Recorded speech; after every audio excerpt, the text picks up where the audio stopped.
आप कहते हैं मैं तो अपने रूहानी बच्चों से ही बात करता हूं।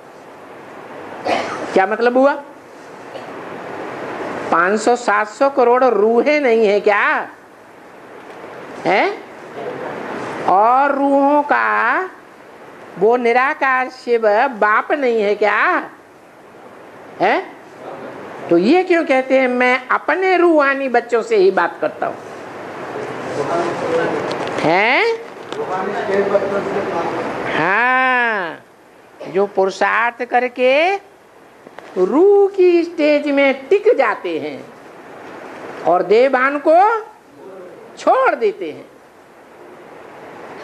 और धर्मों में जो कन्वर्ट होने वाले हैं वो देवभान को पूरा छोड़ नहीं पाते हैं। दूसरे धर्म पिताओं के बन जाते हैं। इसलिए वो मेरे बच्चे नहीं हैं। तो मैं अपने बच्चों से ही बात करता हूं। अपने क्यों कहा है? नहीं, पराये बच्चे और अपने बच्चे। अपने बच्चे वो जो कभी कन्वर्ट नहीं होते। क्या? जब तक जिंदगी है जीते जी कन्वर्ट नहीं हो सकते। शरीर छोड़ने के बाद फिर भले चले जाए दूसरे धर्म में। क्या? जैसे महात्मा बुद्ध का बाप बच्चा बौद्ध धर्म में कन्वर्ट हो गया, उसको देश निकाला दे दिया अपना बच्चा होते हुए भी, लेकिन खुद बौद्ध धर्म में कन्वर्ट नहीं हुए। अब बच्चे ने विदेशों में जाकर के बड़ा नाम कमाया। चीन जापान जैसे देशों में ढेर के ढेर कन्वर्ट कर दिए। सारी दुनिया में नाम वाला हो गया। तो ऐसे नाम वाला करने वाले उस बच्चे का बाप को याद नहीं आएगी है? याद तो आती है।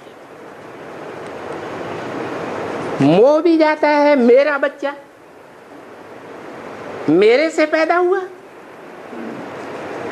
तो वो मोह अंत समय में याद आएगा नहीं आएगा? अंत मते सोगते हो जाती है। 300-400 वर्षों के बाद जब उस धर्म वालों की संख्या बढ़ जाती है तो फिर वहां जाकर के जन्म लेना पड़ता है। क्यों जन्म लेना पड़ता है? क्योंकि उन धर्मों की राजाई नहीं होती है। और ये बच्चे राजयोग सीखने वाले बच्चे हैं, जो राजयोग से राजाई लेते हैं।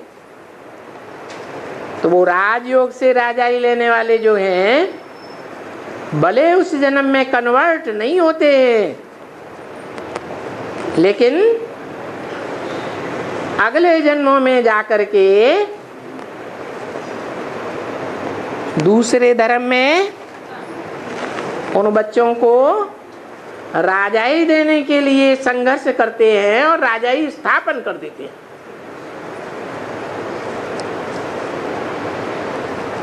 तो ये है राजयोग सीखने वाले रूहानी बच्चों का कमाल।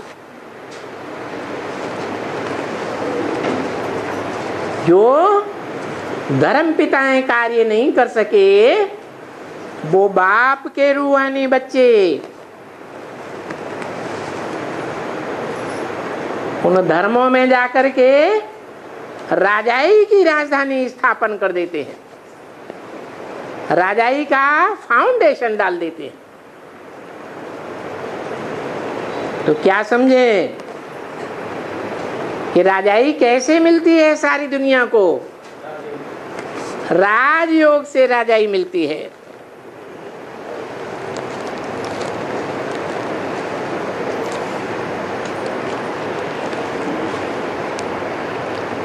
तो कहा कि कोशिश करके बाप से वर्षा लेना चाहिए राजाई का।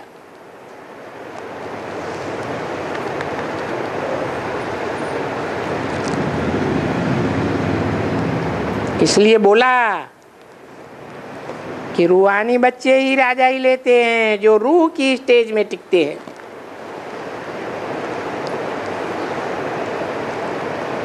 तो इन बातों का कोई अर्थ तो समझ नहीं सकता कि रूहानी बच्चे क्यों कहते हैं, और बाप अपने इन रूहानी बच्चों से ही बात करते हैं। क्या औरों को बाप बनाने वाले बच्चों को याद ही नहीं करते, बात ही नहीं करते। रूह ही सुनते हैं इन आर्गन्स के द्वारा, और रूह के ही बुद्धि में बैठता है, कोई शरीर में नहीं बैठता है। नहीं, रूह की बुद्धि में ही ज्ञान, देह अभिमानियों की बुद्धि में ये ज्ञान नहीं ठहरता है। क्योंकि बाबा कहते हैं मैं भी तो रूह हूं ना,